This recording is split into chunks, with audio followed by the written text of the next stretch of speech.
ವಿರುದ್ಧ ಪದಗಳು ನೋವು, ನಲಿವು, ಆಸೆ, ನಿರಾಸೆ,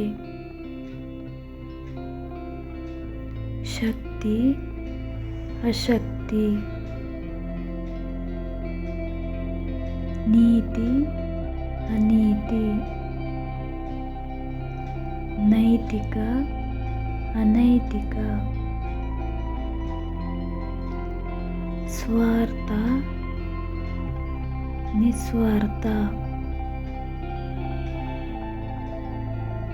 ಮೇಲೆ, ಕೆಳಗೆ, ಸ್ವರ್ಗ, ನರಕ, ಸಾಧ್ಯ, ಅಸಾಧ್ಯ, ಇಷ್ಟ, ಕಷ್ಟ.